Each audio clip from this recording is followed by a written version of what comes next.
BrianTheBlue, and welcome back to Current Calamities, where I take a break from the past to look forward to the future with the games of the present. You usually know what it means when I wear a hat, and you may be asking why I keep doing this, and the answer is fuck it. It's my channel, I'll review what I want, and I like looking at these.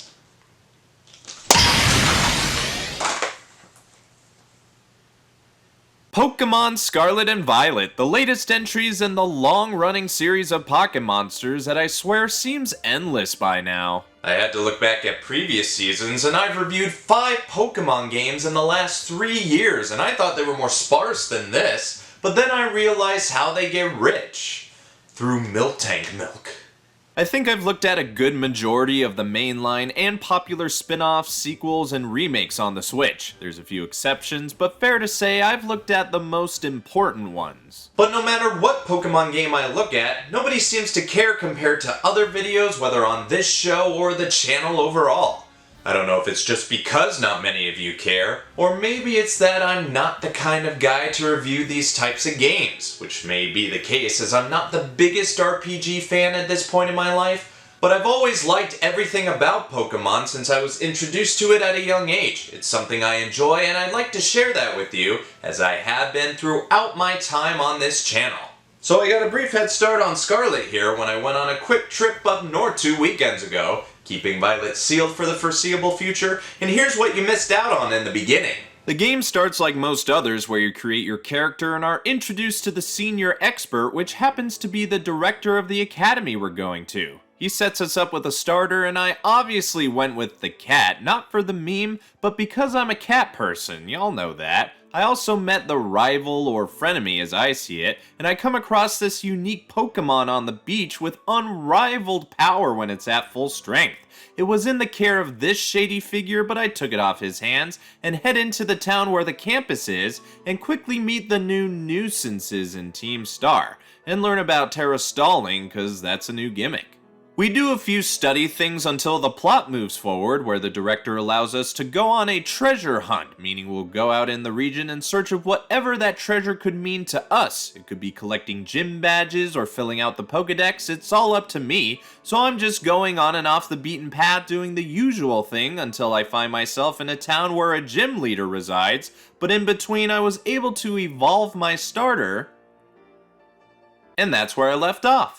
Before I can face the gym leader, I have to take some silly little tests that's supposed to prove my worth, but all I do is roll this bean-looking thing along this course. And I don't know about you, but this type of physics-based challenge just reeks bad. It's one of those outdated things that need to go away because it's out of place now. You think I could make it do that with my face? Plus it opens the way for NPCs to make terrible puns. It makes me want to do that anime thing, where they're on their 2 feet 1 second and then the next they're... Whatever, man. I'm ready to face the gym leader, who also pulls double duty as the baker of the town. She specializes in bug types, but I have a good team to squash most of her insects. But most gym leaders have one trick up their sleeve, that being a different type to throw us off. And she took it a step further by Terra stalling her Daddy Ursa! Terra stalling your Pokemon makes them all crystallized looking and strengthens their Terra type associated with them to unleash stronger attacks. It certainly put the battle back on an even level, but I quickly recovered and found one monster in my pocket that this bear couldn't beat due to it being in love with its licks. I was fortunate to discover that the lick gave my opponent paralysis, as that secured the win, the gym badge, and maybe a little more.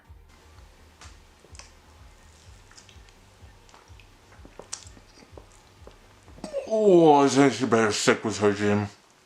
After receiving congratulations from my rival, I'm setting back off on my journey, which can lead in various directions, and that's how I'm intending it as I try to catch Pokemon along the way. The old mantra still stands with me after all this time, so I'm dedicating most of my time to catching the various Pokemon that can be found all across the region, which seems to be taking inspiration from the Spaniards this generation. There are plenty of them to catch. I've already captured several, including Psyduck, but I'm catching more on my route to the next place of interest, I'm just enjoying exploring and finding stuff. Half of the time it isn't just Pokemon, it could be random items like Pokeballs or potions that are left on the ground. So there's more than one reason to get off the trail, as there's good stuff to be found. I'll tell you one thing, I didn't expect to run into Ghastly. I've been practicing on my impressions. I know Gen 2 by heart, but I can learn them all real fast. Of course, you're bound to find trainers of all kinds along the way as well to give you a good challenge of sorts. Some can be a walk in the grass and an easy way of leveling up, while others could occasionally give you a run for the money and maybe tell you something interesting. There's pillars of light, you say? You mean like that? Up there? That up there? That. There. That up there. Uh-oh, my starter lost his pee-pee. Still got mine, thank God. Guess that's one way to get neutered. There's a couple of things that have a beam of light showing their location. Most of them are these big crystals, which are kind of special Terra battles that encourage team efforts, so I may save those for later when I know someone else who has the game, or come back after the story is done. The other thing it could possibly be is TMs. I mean, sure, they're special, but are they worth illumination? The region is so huge that you're going to be looking around for a long time, which is good for progression, but probably what brings it down visually. I can't go much farther without addressing the Fappy in the room, that being the lower than usual performance issues, and it was obvious throughout my playtime. I haven't had anything game-breaking yet. My experience has been limited to slowdown or the very rare occurrence of the world rendering weirdly. I tell you, I freaked out every time the game froze for a second because I thought it was the end. It isn't that annoying for me, I'm not taking out of the experience fully, but both Nintendo and the Pokemon Company aren't known for having issues of this caliber in their games. Thank goodness it wasn't AAA Day 1 levels of problems, but we still gotta address it since it is a rare occurrence. I wouldn't know what would be the cause of it, graphics look the same, and I'd imagine the region is just as big as it was in Arceus, and they definitely wanted us to bask in the landscapes, but when we get someplace high, it isn't really much to look at. If anything, this might be the sign that they're pushing the Switch to its limits, and they may need to upgrade soon. New system coming late next year or early 2024. What, no one buys CDs anymore? No, that's old school. Everyone listens to vinyl now. Have you heard of it? We made it to a place where another story beat can be hit. Remember that shady looking character that once cared for the lizard beast? Well, he's on the hunt for what he calls Herba Mystica that are being guarded by Titan Pokemon, larger than usual pocket monsters. There's 3 main quests that you can tackle. One is the gym battles, the others is the herbs. The third one we'll get to in a bit. For now I gotta get up this hill. And there's only one way to do it.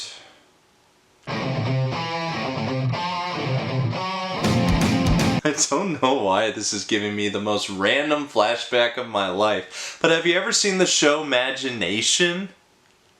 I don't know why this reminded me of that show just now. For the time being, your companion is relegated to being a means of traveling across the region faster. It can be useful for other things like jumping up elevated parts sometimes or getting through slightly hazardous stuff like right here, but you can't use him in battle. Gotta rely on your team to take out the wannabe Stork. I initially fought it alone, and it certainly wasn't a pushover, as my Pokemon had to put in a lot of strategic hits to take it out. But that was only round 1, as it retreated for a brief moment to get powered up before coming back. Only then did Arvin come in to assist, and the savior of the fight was my Mudbray.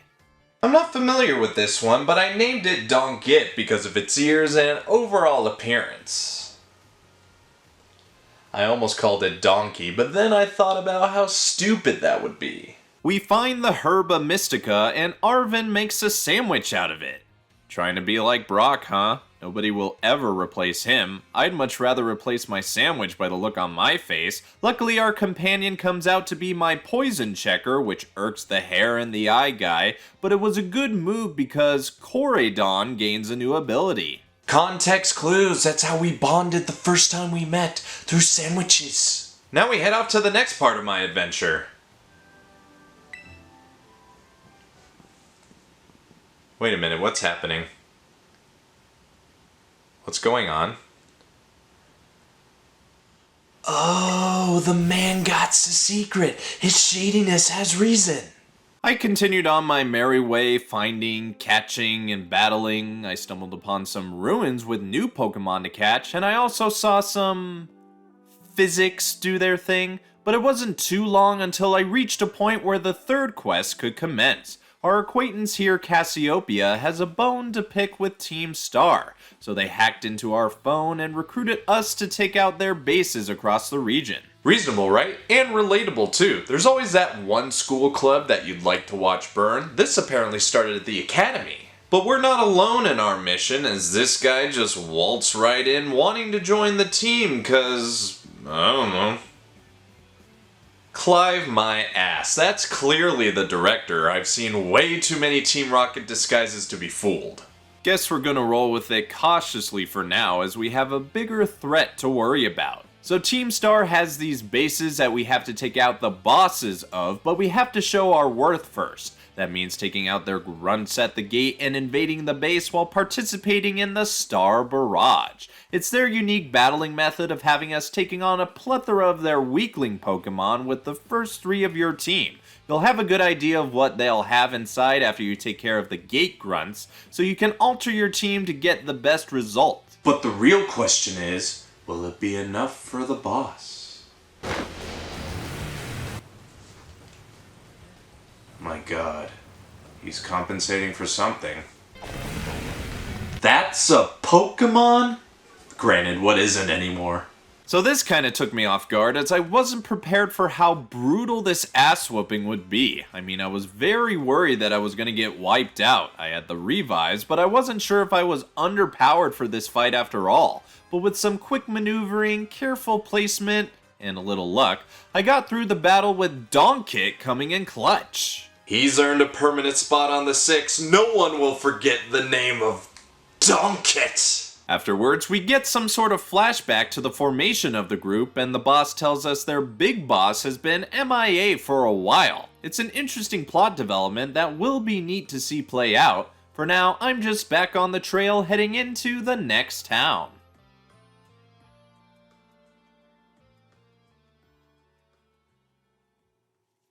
This is probably the best place to stop. I've gone through all the main beats and there isn't much more to go over that you haven't seen before. I'm going for another gym badge, but I have to locate the gym leader because he's gone into another town and forgot his wallet. As of now, I'm just trying to get over this desert terrain and the seemingly overpowered Pokemon that live there, because I'm shockingly having trouble with the likes of this. This is the 5th ball I've wasted on this pink thing with a mallet. How could it be this powerful? So with all that being said, what's my overall opinion?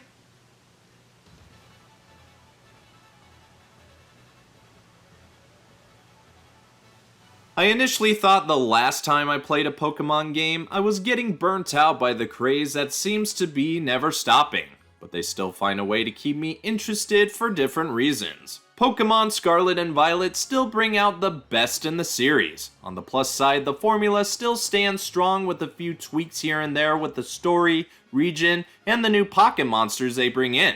There's still plenty more of the new ones to find too, so I'm looking forward to that. But on the minus side, the performance issues cannot be ignored. Though I've been fortunate to experience only slowdown and odd occurrences, others may not have been so fortunate. So I hope Nintendo will find a way to correct the issues that it's having so everyone can enjoy it, as that is what most will be doing over the holidays. I know a few people that'll be playing this during Christmas and into the new year. My sister and her husband will be among them. I only know that because I was able to secure them the games. Happy holidays, you two. Hope they see this after Christmas. This'll no doubt do fine, and I'd say get yourself a copy or two when you can locate it. Hopefully they'll fix the issues that are plaguing the game soon, cause the games definitely deserve better than the performance they're getting now. In case if you're wondering why my starter is called Folio, I combine the words foliage with the Greek word for lion. I know, I'm brilliant. I should use this logic for a Nuzlocke one day.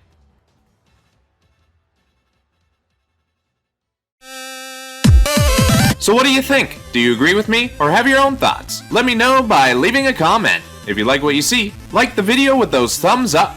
If you think anyone else would like this vid, share it around. And if you want to see more of me, this show, and others, hit the subscribe button. I'm BrianTheBlue, thanks for watching. I'm going back to the past, and until next time, I'll see you in the future.